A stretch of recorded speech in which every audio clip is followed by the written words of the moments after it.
Vilniaus kolegija yra didžiausia Lietuvoje aukštojo neuniversitetinio mokslo institucija, rengianti aukštą išsilavinimą turinčių specialistus. Tai informatikai, elektronikai, ekonomistai, vadybininkai, visuomeniai sveikatos ir veterinarinės medicinos specialistai, kraštotvarkos, filologijos, edukologijos, dailės, teatro, muzikos studijų krypčių ir kiti specialistai. Kolegija įsteigta 2000-aisiais susijungus Vilniaus aukštesniai elektronikos mokyklai, Vilniaus aukštesniai ekonomikos mokyklai bei Vilniaus aukštesniai prekybos mokyklai. Vėliau prie kolegijos prisijungė ir kitos mokymo įstaigos. Dabar Vilniaus kolegiją sudaro 8 fakultetai. Tam, kad padaryti kokybinius šuolius, reikalinga kritinė masė. Reikalingas tam tikras kiekis dėstytojų vienoje vietoje, tam tikras kiekis pinigų vienoje vietoje, tam tikras kiekis laboratorijų vienoje vietoje, kad padaryti tą kokybę, kurios reikalauja šiandien, sakykime, sparčiai besivystantis aukštasis mokslas ir pati visuomenė. Vilniaus kolegijoje studijos organizuojamos pagal 6 studijų sritis: humanitarinių mokslų, meno, socialinių mokslų, fizinių mokslų, biomedicinos mokslų ir technologijos mokslų. Kolegijoje vykdomos 42 studijų programos. Kiekvienais metais studijų programos tobulinamos ir modernizuojamos. Visose fakultetuose vykdomos dieninės ir neakivaizdinės studijos, o elektronikos ir informatikos, verslo vadybos bei sveikatos priežiūros fakultetuose vykdomos ir vakarinės studijos. Dieninės studijos trunka 3 metus, neakivaizdinės ir vakarinės 4. Kolegija sudarydama studijų programas glaudžiai bendradarbiauja su socialiniais partneriais.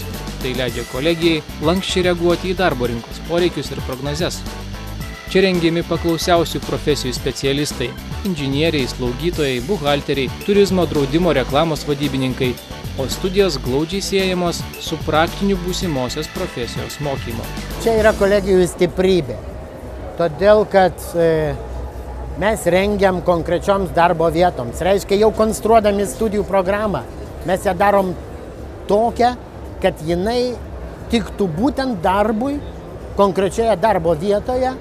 Ir jeigu paimsime mūsų studijų programas, ar tai programuotojus, ar tai buhalterius, ar tai slaugytojas, tai jie iš karto gali būti jau eiti dirbti ir dirbti tą darbą jau profesionaliai. Tokius specialistus nori renkasi darbdaviai, tai rodo ir darbo biržos duomenys. 2007-aisiais įsidarbino beveik 98% absolventų, net 13 studijų programų įsidarbinimo lygis siekia 100%. Kiek studijos kolegijoje populiarios rodo ir studentų skaičius. Per 5 metus pasirinkusiųjų profesinės bakalauro studijas padaugėjo 2 iki 10 000 studentų. Studijos kolegijoje galima rinktis pildant paraišką dalyvauti bendrame priėmime į aukštąsias šalies mokyklas.